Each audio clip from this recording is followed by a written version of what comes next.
Prolonged production, stuttering SNES, neutered N64, memory leaks, and almost 300 days since the last update.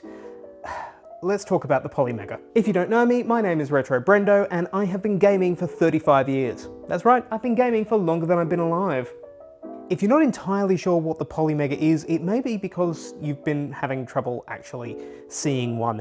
It is a modular retro games console that was first announced way back in 2017. Of course, in common with many pieces of technology, production was delayed due to events in 2020 and beyond. However, Polymega finally started shipping orders with some regularity at the end of last year. The end of last year is also the last time the system had an update, 1.1.30, quickly followed by a hotfix 1.1.31. This was to be followed by 1.1.32, which for the sake of sanity I will just call Update 32 from here on out, in around March of 2024. The update hasn't materialized yet. So what has happened to Update 32? In this video I'll be discussing what prospective features the update is likely to have, as well as some would be nice, and why we are 6 months delayed from an update, and why that's so important.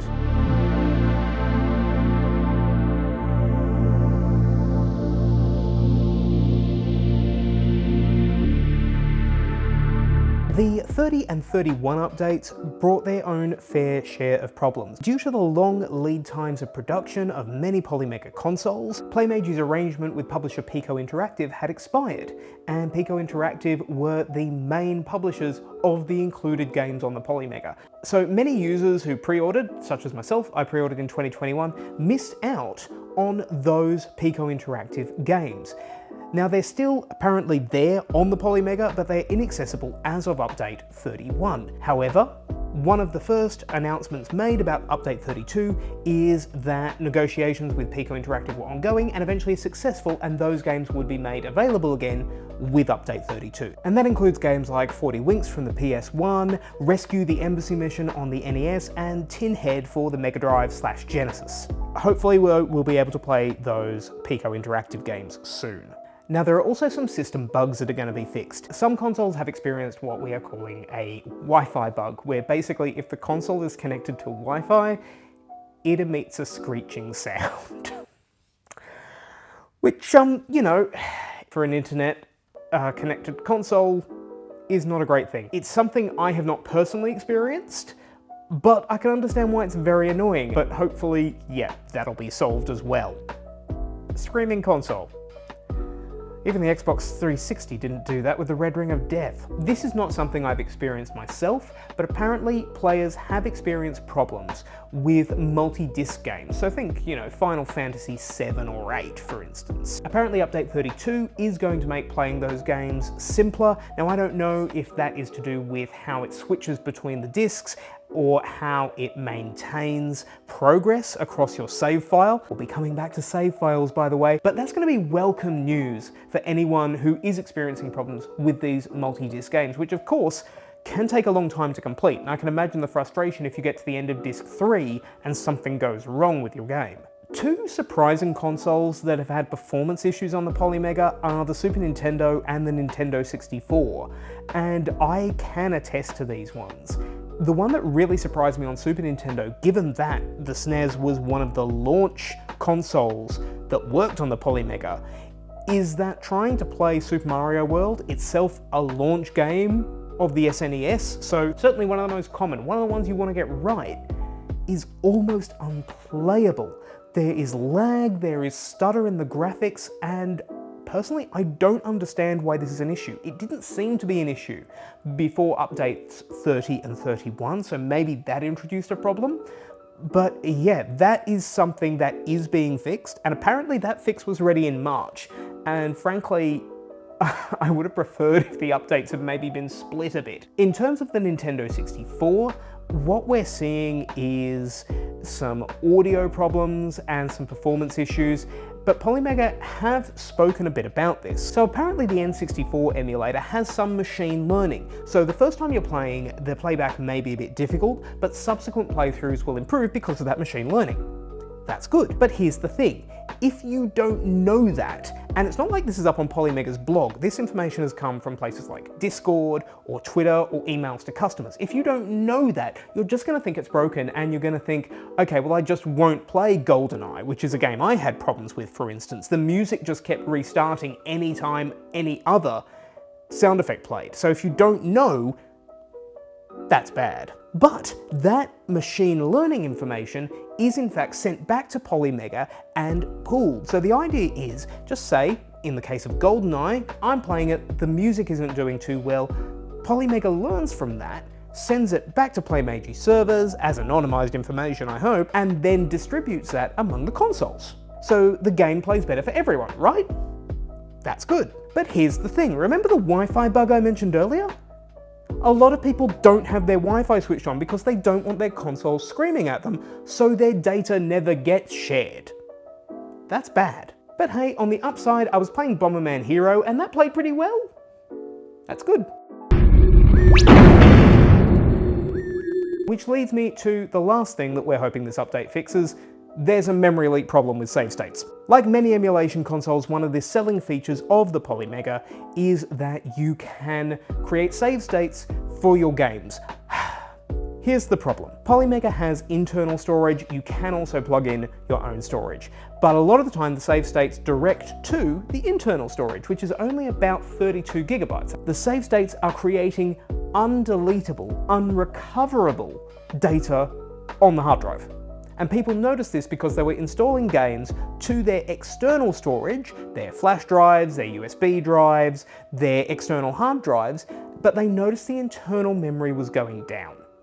Now, save states are a massive plus in emulation, and for that feature not to be working on the console and possibly permanently robbing you of memory is a huge problem, and hopefully that is being fixed as well. So why has this update been delayed? The big reason appears to be the light guns. Every time there has been a confirmed delay in the version 32 update, it is tied to the delay in the light guns.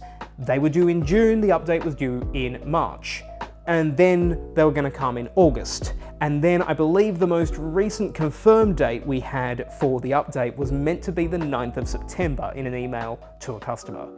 And yeah, well. And look, I'm waiting on a light gun as well. I want the light gun, but frankly, don't delay it just for the light gun. What you want is to fix it for the greater number of customers. So let's just say the light gun has half the sales of the N64 module, and frankly, I think that's being generous, just because light gun games are not massively highly regarded compared to, say, Super Mario 64, GoldenEye, Perfect Dark, Ocarina of Time, Majora's Mask, Diddy Kong Racing, Lilac Wars / Star Fox 64, depending on where you are in the world. Surely it's better to get that right than make sure the console is ready for a gun that isn't ready to ship. The guns were apparently in production as early as August. It's October.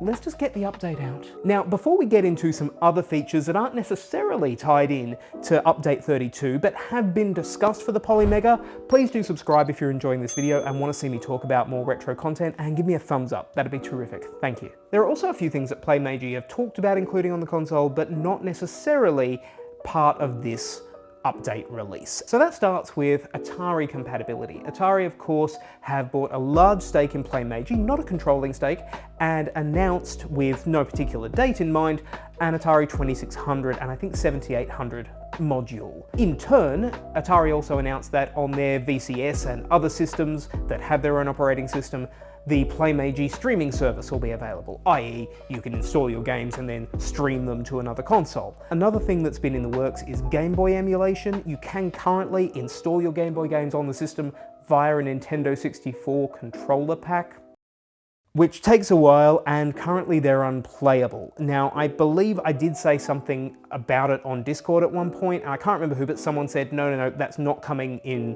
update 32. Would it be a nice surprise? Yes. Would it be worth the delay? No, I want to be able to play GoldenEye.